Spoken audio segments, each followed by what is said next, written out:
The huge space station called Nexus Prime floated in the darkness between stars. It was bigger than most cities on Earth. Ships from dozens of different alien worlds docked at its many ports. Today was special because the Galactic Trade Council was meeting. Jake Morrison walked through the long hallways of the station. He wore his best Earth uniform, but he could hear the other aliens talking about him as he passed. Some pointed at him with their strange hands or tentacles. Others made clicking sounds that meant they were laughing. Jake was the only human on the station today. He represented Earth in the Galactic Trade Council. The job was not easy. Most aliens thought humans were stupid and violent. They did not trust humans to be part of their advanced civilization. The council meeting room was enormous. It had seats for over 300 delegates from different worlds. Jake found his small seat in the back corner. The good seats near the front were for the important alien races. Ambassador Velthar from the Zephyrian Empire stood up to speak. He was tall and covered in green scales. His yellow eyes looked cold as he stared at Jake.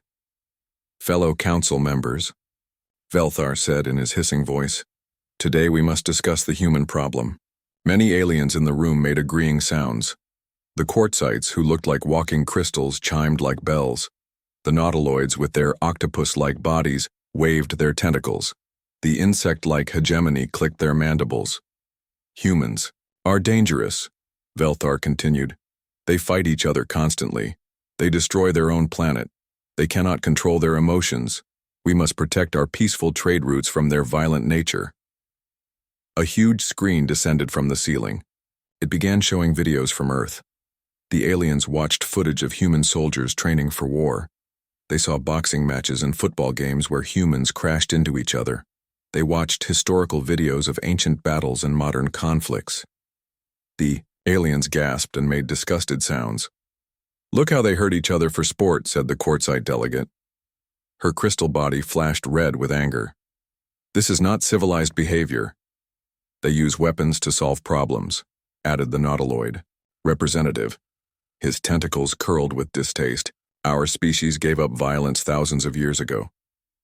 Jake stood up slowly. "Those videos do not show the whole truth about humans," he said. "We also help each other. We save lives.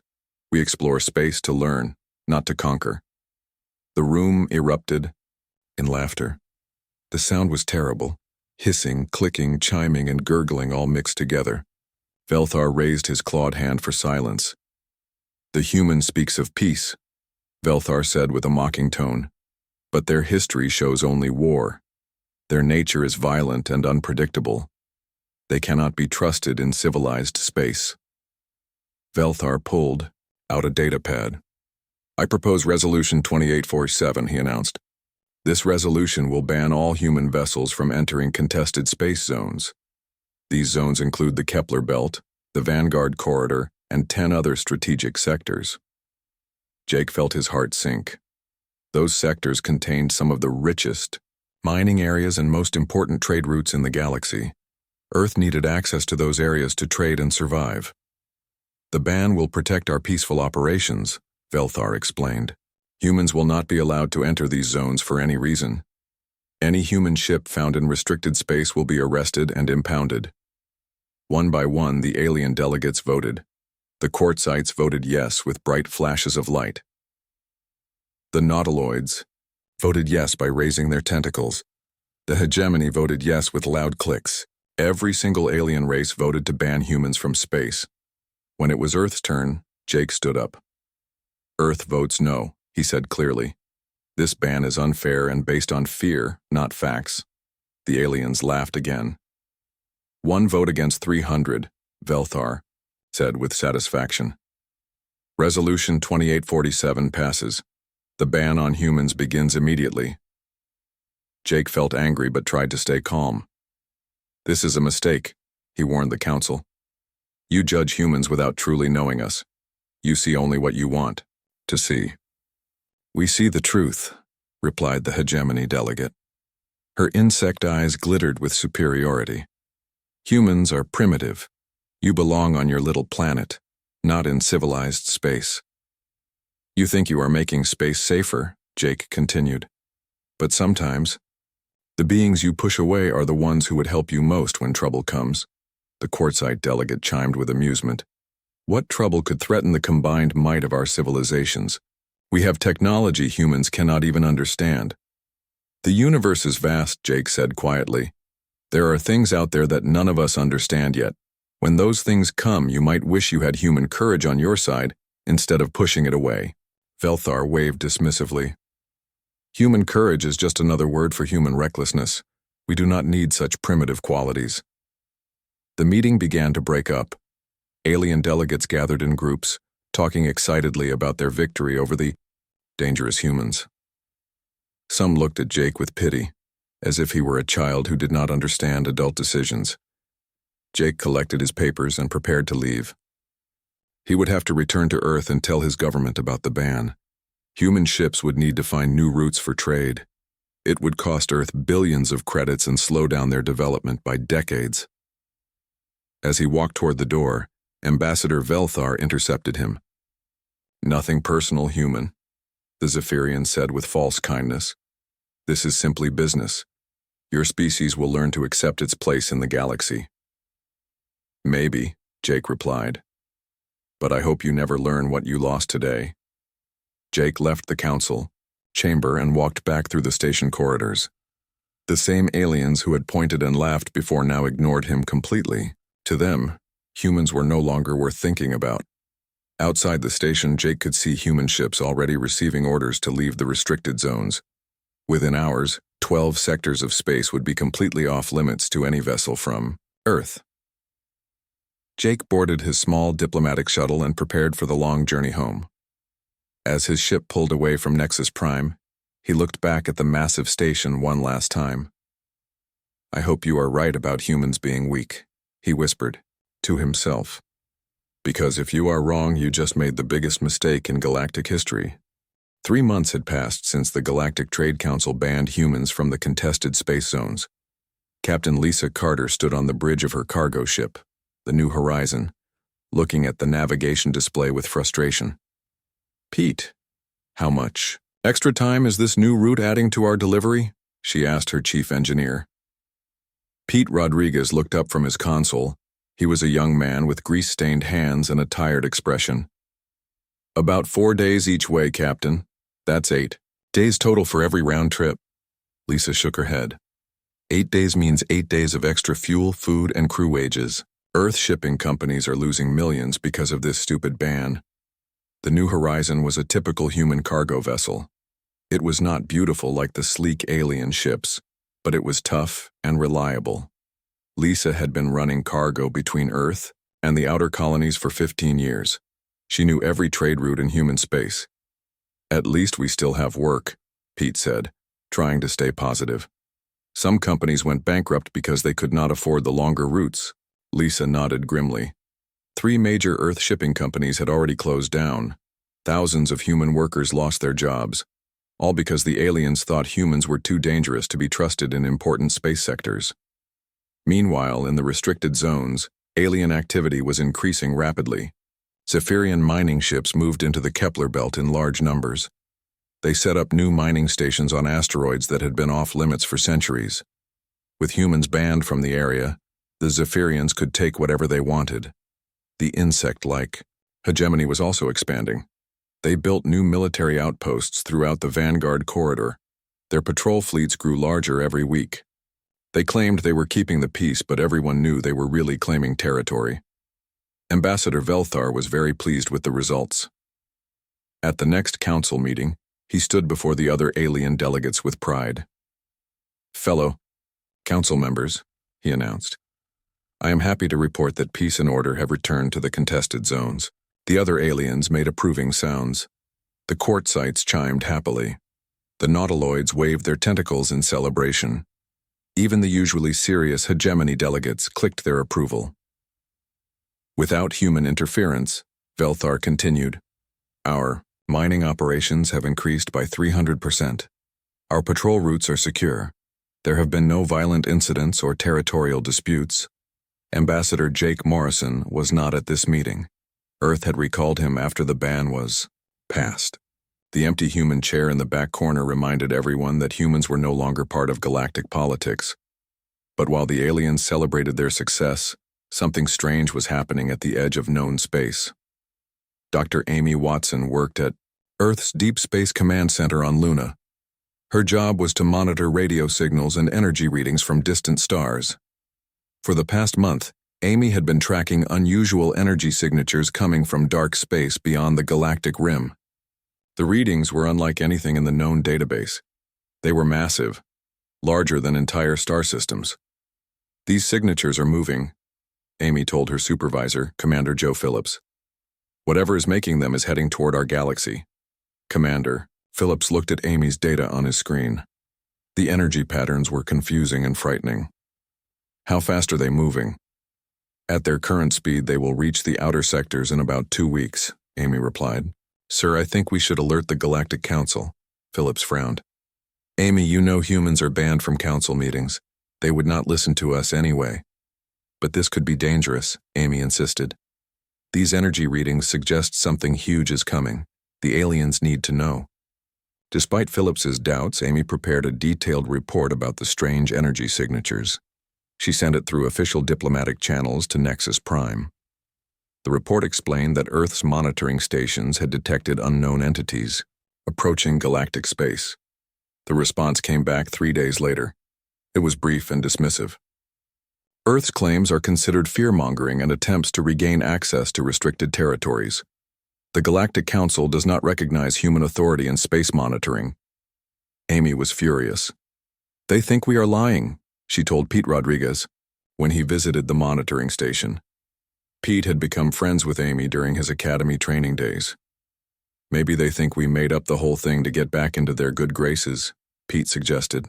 "The data does not lie," Amy said, pointing at her screens. "Something is coming, and it is big. Bigger than anything we have ever seen."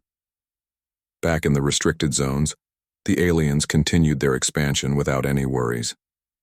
Zephyrian miners worked around the clock to extract rare minerals from the Kepler belt. Hegemony patrols flew regular routes through the Vanguard corridor. Quartzite research stations studied ancient artifacts found on abandoned worlds. None of them noticed the subtle changes beginning to happen at the edge of their territory. Deep space sensors started picking up interference patterns. Long-range communications experienced strange delays. Some automated mining drones simply stopped responding to commands. Captain Lisa Carter was loading cargo at a Rimworld station when she overheard an alien merchant complaining about communication problems. "My company lost contact with 3 mining platforms yesterday," the Zephyrian trader hissed. "The signals just disappeared." Lisa exchanged looks with Pete. They both remembered Amy's warnings about unknown entities approaching from dark space. "Captain," Pete said quietly, "maybe we should pay attention to these reports." Lisa nodded. She had learned to trust her instincts during 15 years of space travel. Her instincts were telling her that something was very wrong. That night, Lisa sat in her captain's chair reading reports from other human ships. Many captains were hearing similar stories from alien traders. Equipment failures, lost communications, and strange sensor readings were becoming common in the outer sectors. "Pete," Lisa called to her engineer, "get me a secure channel to Earth Command." When the connection was established, Lisa spoke carefully. "Earth Command, this is Captain Carter of the New Horizon. I am filing an informal report about suspicious activity in the restricted zones." The reply came from Commander Phillips himself. "Captain Carter, we are aware of the situation. Dr. Watson's predictions appear to be coming true." "What are your orders, sir?" There was a long pause. "Officially, we have no orders. The ban prevents us from entering those sectors. Unofficially, use your best judgment." Lisa understood.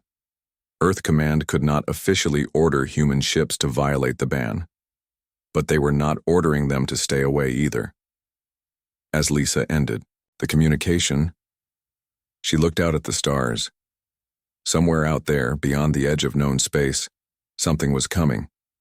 The aliens had pushed humans away just when they might need human help the most. "Pete," she said finally, "make sure our weapon systems are working properly." Captain, we are a cargo ship. We only have basic defensive systems. Lisa smiled grimly. That might have to be enough. The first attack came without warning. Mining station ZEF-7 in the Kepler belt was processing asteroids when something huge emerged from dark space. The station's sensors could not identify what they were seeing. "Control, this is Station ZEF-7, radioed the panicked Zephyrian commander. "We have unknown contacts approaching our position. They are massive." The entities that Dr. Amy Watson had detected were finally revealing themselves. They were called the Void Swarm, though no one knew this name yet. They looked like a nightmare combination of living tissue and dark metal. Each creature was the size of a city, with thousands of smaller drones swarming around them like angry insects. The Void Swarm moved through space in ways that defied physics. They seemed to bend reality around themselves, traveling faster than light without using any technology that aliens could understand. Worse, they appeared to consume both organic matter and technology, growing stronger with everything they devoured. Station ZEF-7 tried to defend itself. Its defensive lasers fired at the approaching swarm, but the energy beams seemed to be absorbed, rather than causing damage. The station's shields flickered and died as the creatures drained power directly from the generators. "Control, they are eating our systems," screamed the station commander. "The main computer is shutting down. Life support is failing. We need immediate evacuation." But there was no time for evacuation. The Void Swarm engulfed the mining station in minutes. When they moved on, nothing remained except twisted metal and empty space. The attack on Station ZEF-7 was just the beginning. Within hours, the Void Swarm had spread across 3 sectors of the Kepler belt. Zephyrian defense ships rushed to respond, but they were designed for police work, not military combat against an unknown enemy. Admiral Kessitar commanded the Zephyrian Third Fleet from his flagship, the Scales of Justice. He was a veteran of many small conflicts, but he had never faced anything like this. "All ships maintain defensive formation," he ordered his captains. "Target the largest entities first." The Zephyrian ships opened fire with their most powerful weapons. Plasma cannons and particle beams lit up the darkness of space. For a moment, it seemed like the attack was working. Several smaller void creatures appeared to take damage. But then the impossible happened. The damaged creatures began to repair themselves by absorbing metal and energy from nearby asteroids. Within minutes, they were stronger than before. "Admiral, our weapons are feeding them," reported his tactical officer. "Every shot we fire makes them grow larger." Admiral Kessitar watched in horror as his fleet's attacks only made the enemy more powerful. "All ships, cease fire. Retreat to safe distance." But it was too late. The Void Swarm had learned from the Zephyrian weapons. They began producing their own energy weapons, copied from the alien technology they had consumed. The creatures turned these stolen weapons against their creators. The scales of justice shook under heavy fire. "Admiral, we have hull breaches. On decks 4 through 7, his engineering officer reported. "Main engines are failing. Send a distress signal to all Council fleets," Admiral Kessitar ordered. "Emergency code red. Request immediate military assistance." The distress signal reached Nexus Prime within hours. Ambassador Velthar stood before the emergency council session with fear in his yellow eyes. The confident Zephyrian who had mocked humans 3 months ago was gone. "Fellow council members," Velthar said with a trembling voice, "we face a threat unlike anything in our recorded history. The unknown entities have destroyed 15 mining stations and 4 defense platforms. My Third Fleet has been completely eliminated." The other alien delegates looked shocked. The quartzite representative flickered with orange panic colors. "How is this possible? Your fleet had over 50 ships." "The entities consume technology," Velthar explained. "They learn from our weapons and use them against us. Every attack we make only makes them stronger." The Nautiloid delegate waved his tentacles frantically. "We must combine all our fleets immediately. The full might of the Council can surely defeat any enemy." But even as they spoke, more bad news arrived. The Void Swarm had spread to the Vanguard corridor, overwhelming hegemony outposts. The insect-like defenders fought bravely, but their advanced weapons were quickly copied and turned against them. 3 quartzite research stations went silent in the span of an hour. The beautiful crystal beings discovered that their energy-based bodies were particularly attractive to the void creatures. Entire communities were consumed before they could even send distress signals. On the rim world where Captain Lisa Carter was loading cargo, emergency broadcasts began flooding the communication channels. Human traders and independent captains gathered around radio sets listening to the desperate alien pleas for help. All available ships respond to emergency in Kepler Belt, came one transmission. Unknown hostiles destroying everything in their path. Mayday, Mayday, this is Quartzite Research Station Harmony, came another. We are under attack by creatures that eat energy, requesting immediate evacuation. Pete Rodriguez looked at the cargo manifest in his hands, then at Captain Carter.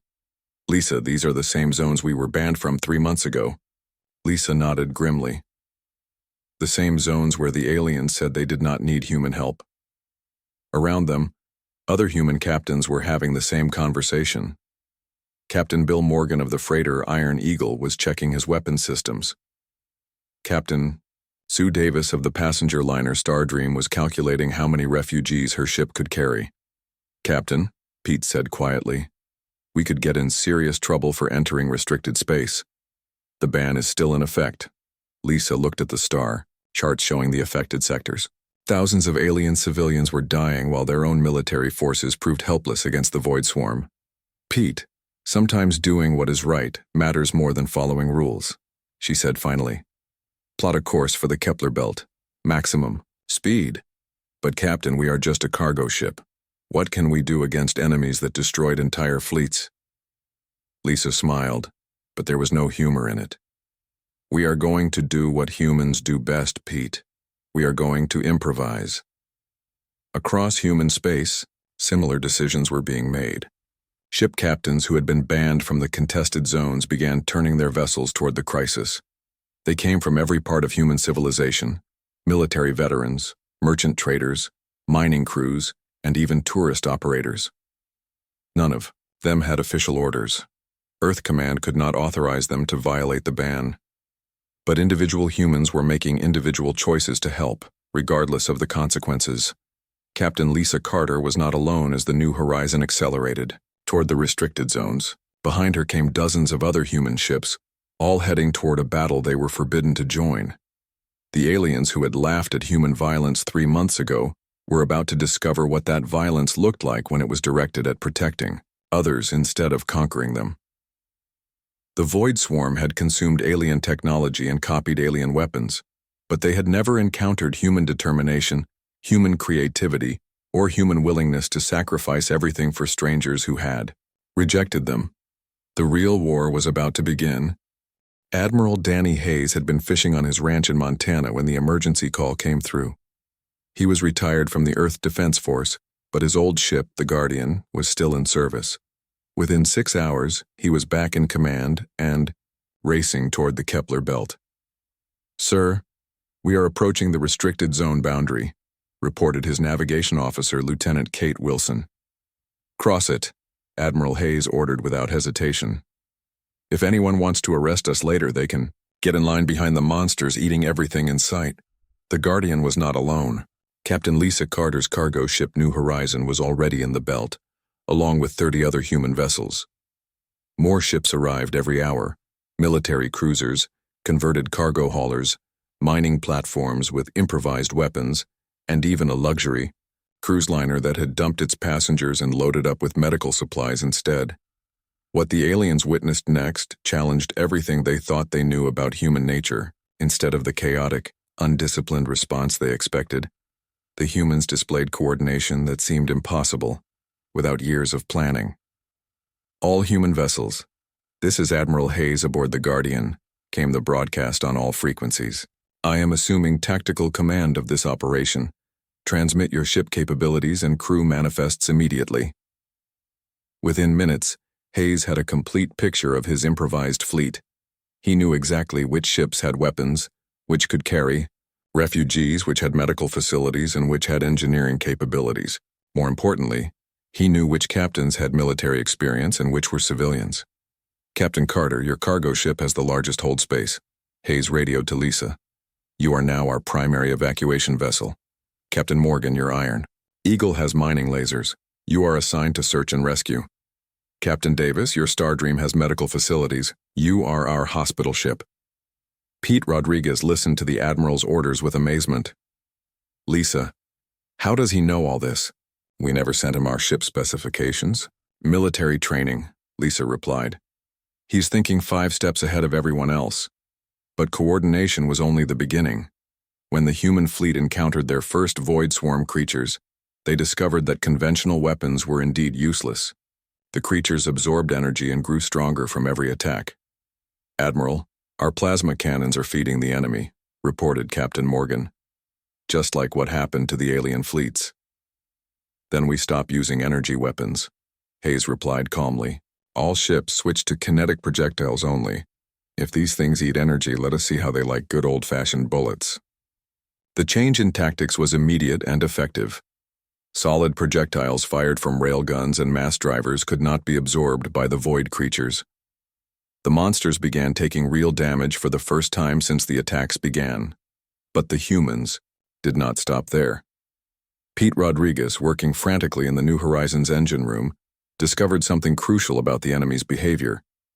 Captain, I have been monitoring their energy patterns, he reported to Lisa. These creatures are drawn to high energy signatures. The more power a ship uses, the more attractive it becomes to them. Lisa understood immediately.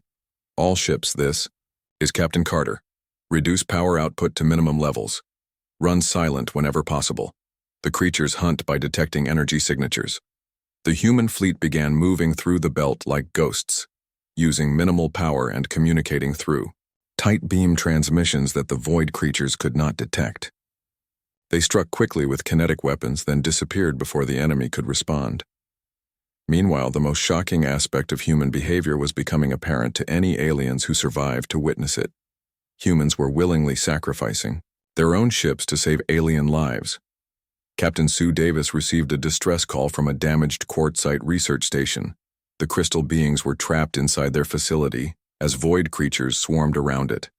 This is the Stardream, responding. To your distress call, Sue radioed to the station. We are coming to get you. Human vessel, this is Research Director Chimatel, came the reply. The quartzite's voice was filled with confusion. You are violating the ban by entering this sector. Why are you risking punishment to help us? Sue's answer was simple. Because you need help. The Stardream managed to dock with the research station and evacuate 47 quartzite civilians. But as they tried to escape, 3 large void creatures surrounded them. The luxury liner's engines could not outrun the monsters. All passengers to the escape pods. Sue ordered her crew. Set the ship's reactor to overload. We are going to ram the largest creature. Captain, that will destroy the ship, her first officer protested. Better to lose one ship than let those civilians die, Sue replied. Execute the maneuver. The Stardream's sacrifice saved the quartzite refugees and destroyed one of the largest void creatures in the swarm. The aliens who had voted to ban, humans watched in amazement as these supposedly violent primitives gave their lives for strangers. Similar scenes played out across the battle zone.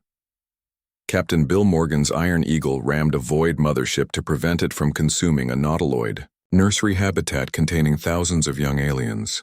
A converted human cargo hauler used its entire crew as bait to lure creatures away from a hegemony evacuation convoy. Rick Thompson, a former Marine who now piloted a small freighter, coordinated the most dangerous missions. He led squadrons of human fighters in suicide runs against the largest void entities, buying time for alien evacuation fleets to escape. All fighters, this is Thompson, he radioed during one desperate battle. Remember, we are not here to win glory. We are here to save lives. Every minute we hold their attention is another transport full of refugees that gets away safely. The human tactics began to work. The void swarm, which had been unstoppable against alien technology, found itself confused by human unpredictability. The creatures were designed to absorb and copy advanced weapons, but they could not adapt to human improvisation and sacrifice. Admiral Hayes orchestrated the largest rescue operation in galactic history. His fleet evacuated over 100,000 alien civilians from the affected zones. They did this while losing nearly half their ships in the process. "Sir, we have confirmation that the last refugee transport has cleared the danger zone," reported Lieutenant Wilson. Hayes nodded with satisfaction. "Good. Now we can focus on the real fight." The real fight meant something different to humans than it did to other species.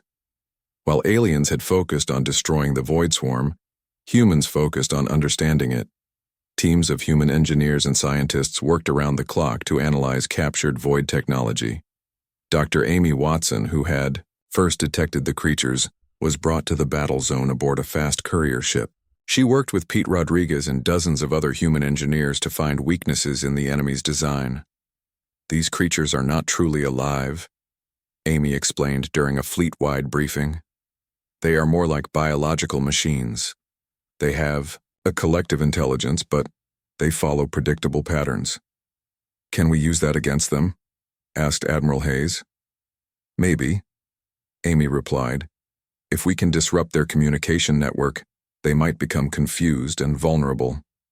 The plan that emerged was typically human, simple, dangerous, and requiring enormous personal sacrifice. A small team of volunteers would infiltrate the Void Swarm's central mass and plant devices designed to jam their collective intelligence. Captain Lisa Carter volunteered to lead the mission. "The New Horizon is fast and has good shielding," she explained. "We can get close enough to deploy the jamming devices." "Lisa, this is a one-way trip," Admiral Hayes warned her. "You will not be able to escape once you are inside their formation." Lisa looked around at her crew. Pete Rodriguez nodded grimly. The other volunteers stood ready despite knowing they would not survive. "Admiral," Lisa said quietly, "sometimes the most important victories require the greatest sacrifices." As the New Horizon prepared for its final mission, word of the human response began reaching the Galactic Council. The aliens who had banned humans from space were learning what human courage really meant. The emergency session of the Galactic Trade Council was unlike any meeting in the organization's 1,000-year history. The Great Chamber on Nexus Prime, usually filled with confident alien delegates, now held a crowd of frightened survivors. Ambassador Velthar sat in his designated seat, but he looked nothing like the proud Zephyrian who had proposed the human ban 3 months earlier. His green scales were pale, and his yellow eyes were filled with shame. Half of his people were dead or missing, consumed by the Void Swarm. The quartzite delegation flickered with dim, sad colors. Their crystal cities had been shattered, their research stations destroyed. The Nautiloid representatives moved their tentacles slowly, still in shock from losing their nursery worlds. Even the mighty hegemony delegates clicked their mandibles, with uncertainty. Ambassador Jake Morrison walked into the chamber for the first time since the ban was passed. The human looked tired, but he carried himself with quiet dignity. Unlike the last time he was here, no one laughed at his presence. No one pointed or made mocking sounds. "Fellow delegates," Jake began, his voice carrying clearly through the silent chamber. "I have returned with footage from the battle zones. Before we discuss the future, you need to see what really happened in the contested sectors." A massive screen descended from the ceiling, just as it had 3 months ago when the aliens watched videos of human violence. But this time, the footage would tell a very different story. The first video showed Captain Sue Davis aboard the Stardream. Her luxury liner was surrounded by void creatures as she evacuated quartzite civilians from a research station. All passengers to the escape pods. They heard Sue's voice saying, "Set the ship's reactor to overload. We are going to ram the largest creature." "Captain, that will destroy the ship," her first officer replied. Sue's answer was calm and certain. "Better to lose one ship than let those civilians die." The aliens watched in stunned silence as the Stardream deliberately crashed into the Void mothership, destroying both vessels, but saving 47 quartzite lives. Ambassador Velthar made a choking sound. She sacrificed her ship for our people?" The next video showed Captain Bill Morgan's cargo ship, the Iron Eagle. Morgan was using his mining lasers to cut through wreckage, searching for survivors of a nautiloid transport that had been attacked by the Void Swarm. "We have found life signs in Section C," Morgan radioed to his rescue teams. "The hull is cracked, but there are still 32 nautiloids alive in there." The rescue took 6 hours of dangerous work. Morgan's crew risked their lives crawling through unstable wreckage to reach the trapped aliens. When void creatures approached during the rescue, the Iron Eagle stayed to fight them off instead of fleeing to safety. "By the depths," whispered the nautiloid delegate. "They saved our children, our precious young ones." More footage followed. The screen showed human ships sharing their limited food and medical supplies with alien refugees. Human engineers worked around the clock to repair damaged alien vessels. Human doctors treated wounded beings from species they had never encountered before. The most powerful footage came from the final battle. Dr. Amy Watson had managed to record the last transmission from Captain Lisa Carter aboard the New Horizon. Lisa's face appeared on the screen. Behind her, the bridge of her cargo ship was filled with smoke and sparks. Pete Rodriguez could be seen working frantically at his engineering station. Both humans knew they were about to die. "This is Captain Carter of the New Horizon," Lisa said into the camera. "We have successfully deployed the jamming devices inside the Void Swarm's central mass. The creatures should lose their coordination within minutes." An explosion rocked the ship. Emergency lights flickered, and alarms blared in the background. "Our mission is complete," Lisa continued. "The swarm is breaking apart. Alien evacuation. Fleets should be able to escape now." Pete looked up from his station. "Captain, reactor containment is failing. We have maybe 2 minutes." Lisa nodded calmly. Then she looked directly into the camera with a sad smile. "Tell my kids back on Earth that I did this so they could grow up in a galaxy where everyone looks out for each other, not just their own kind. Tell them that sometimes the right thing to do is also the hardest thing to do." The transmission cut off as the New Horizon exploded, taking the heart of the Void Swarm with it. The jamming devices worked perfectly. Without their collective intelligence, the remaining void creatures became confused and vulnerable. Human and alien ships working together destroyed the scattered remnants within hours. The council chamber was completely silent. Many alien delegates were crying, or making whatever sounds their species made when overcome with emotion. The quartzites flickered with deep blue sorrow. The nautiloids wrapped their tentacles around themselves in grief. Even the stoic hegemony representatives bowed their insect heads in respect. Ambassador Velthar stood slowly. His voice shook as he spoke. 3 months ago, I proposed Resolution 2847 to ban humans from contested space zones. I said humans were violent and dangerous. I said we did not need them in civilized space." He paused, struggling to find words. "I was wrong. Terribly, shamefully wrong." Velthar turned to face Jake Morrison directly. "Ambassador Morrison, on behalf of the Zephyrian Empire, I formally request the immediate repeal of Resolution 2847. The ban on humans was based on ignorance and fear. We owe your species a debt that can never be repaid." The quartzite delegate chimed with agreement. "The Crystal Collective seconds this motion. Humans saved thousands of our people when they had no obligation to help us." The nautiloid representative waved his tentacles in a gesture of deep respect. "The Oceanic Federation also supports repeal. Human courage and sacrifice saved our nursery worlds." One by one, every alien delegation voted to repeal the ban. The vote was unanimous, something that had never happened in Council history. But Jake Morrison stood up before the celebration could begin. "Honored delegates," he said quietly, "humanity appreciates this gesture, but we do not want special treatment or apologies." The aliens looked confused. "What do you want?" asked Velthar. "We want what we have always wanted," Jake replied. "A true alliance, not based on fear or superiority, but on mutual respect. We want to work together as equals, where species differences become strengths rather than divisions." Jake gestured to the screen, which still showed images from the battle. "You saw humans sacrifice themselves for aliens who had rejected them. But you also saw aliens and humans working together in the final victory.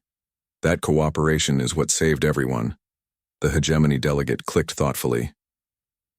You propose a new kind of galactic organization? I propose the Unified Defense Pact, Jake announced.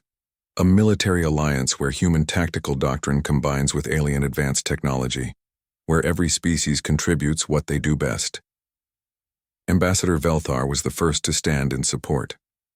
The Zephyrian Empire would be honored to join such an alliance. Within hours, the framework for a new galactic government was taking shape. The old Trade Council, based on economic competition and species superiority, would be replaced by the Unified Defense Pact, based on cooperation and mutual protection. Humans would contribute their tactical expertise, their ability to adapt and improvise, and their willingness to sacrifice for others. The quartzites would provide their energy manipulation technology. The nautiloids would share their advanced sensors and communication systems. The Zephyrians would contribute their mining and manufacturing capabilities. The hegemony would provide their organizational skills and strategic planning. The ban on humans became a historical footnote, overshadowed by the birth of genuine galactic cooperation. But the footage from the battle zones was preserved in the Council archives, a reminder of the day when prejudice nearly destroyed civilization and courage saved it. Years later, when young beings from different worlds studied galactic history, they would learn about the Void Swarm crisis. They would see the videos of humans dying to save aliens who had rejected them. They would understand that true strength comes not from advanced technology or superior firepower, but from the willingness to risk everything for others. The galaxy learned that civilization and civility are not the same thing. You can have the most advanced technology in the universe, but without compassion and courage, you are still primitive. And sometimes, the beings you push away are exactly the ones you need most when the darkness comes calling.